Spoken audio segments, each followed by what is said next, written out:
Hi, this is Jeff with Radical Honesty, and I'm on the subject of Jesus and your emotions. Oftentimes, as a follower of Jesus, I come to realize that my inner person, how I feel, how my heart sort of responds to this world is the hardest thing to change, especially if things don't come out the way you expect it.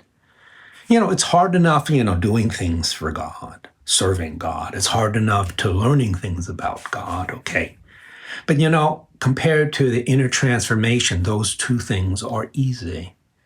Changing the heart is probably the most difficult thing as a believer as we learn about God. Now, we studied the concept of fear last time. That was really very, very, was really good for me, because it's more than respect. It's what you fear in this world and understand that Jesus is in control and we are friends of his now through Jesus Christ. But today we're going to talk about the concept of hope, which is a frequently used concept in the New Testament. Now, there are different types of hope. About 10% of the time, Jesus used this concept of hope, either the verb or the noun, in terms of what everyone sort of expects in life. He would use it in his parables about farmers expecting a crop, a harvest. That's a good thing, or about people lending money while expecting a return. This is a good thing. We, as with the rest of the world, should be an expectant people and a hopeful people like that, okay? You work a week, you expect to get paid, okay? That's normal. That is good, actually, okay? Now, another 10% of the time, the Apostle Paul uses this concept of hope in terms of what he sort of desires and planning, okay?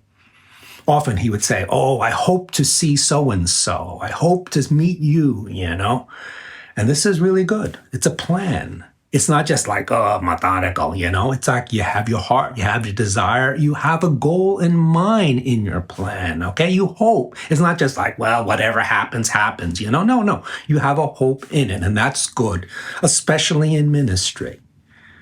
But here's the issue. These hopes in terms of what life we expect in life and hope and planning are not guarantees. It's good that we sort of like, have a sort of like an expectation in life. But the problem comes as a believer in Jesus Christ is when we put these material things, these expectations and these plans as our fixed hope. And that is not right. So oftentimes I believe, well, if I follow Jesus, he's going to give me my dreams. I'm going to play in the NBA, I don't care how much I pray. I'm not going to play in the NBA, okay? Because God's not in the business of answering your dreams, okay? Some people can say, oh, we could disagree. That's what Jesus is for. No, he's not, okay? He's in the business of transforming you. Now, he's going to give you what you need. But I will argue he is not going to give you what you dream for. That's totally bogus. It's from the enemy, okay? 80% of the time in the New Testament, our hope is fixed on Jesus Christ and his work on the cross, his coming of the resurrection, his bestowal of the Spirit. Our hope is in God, and that's our fixed hope. That is our undeniable expectation that will occur in life. And this is really important because oftentimes believers put worldly attainment or personal dreams as the thing that if God does not sort of fulfill in our lives, he just disappoints me, and what's the need for God, okay? I've seen many believers hold to that. And as a follower of Jesus, you need to begin to let God transform you in this. Yeah, expect, wish, maybe a little bit of dream, But never fix your entire life security and self-worth on these things.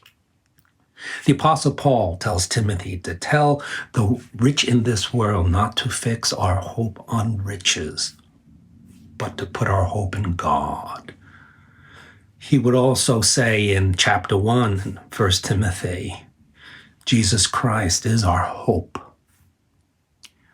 Ultimately, the things we live for in this life, we plan, we expect, we hope we get a good return in our investment. But you know what? Never set your fixed hope on these things. For our hope is in Jesus, his work, his sacrifice on the cross for us. That you cannot take away from us.